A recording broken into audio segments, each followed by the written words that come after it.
starting to hear a little bit of whispers in the backgrounds of potential defaults or foreclosures.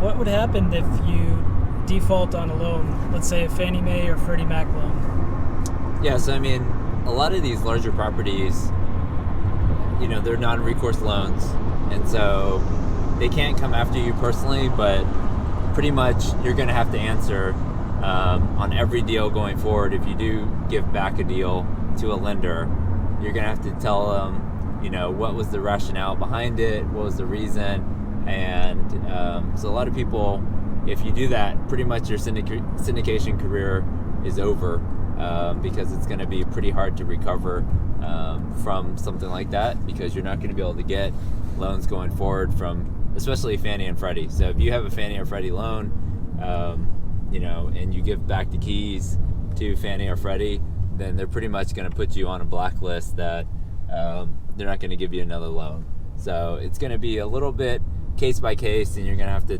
tell people the story. But, I think people are going to be calling us to try to figure out a solution. So some of the solutions out there is a capital call to increase or pay down the current note to refi it out.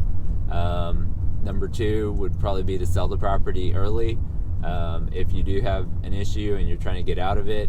And then number three is, you might have to call on equity sort of outside your limited partnership group. So preferred equity, or just raise the money from other LPs and figure out a way to stay in this deal. Because, pretty much every deal, if you hold it for, every 10-year period, I think the market eventually corrects and it goes up. So it's more of a timing thing right now. If, your loan is shorter term, or if your loan is floating, you're just trying to figure out a solution to get through that. Never give up. Never surrender.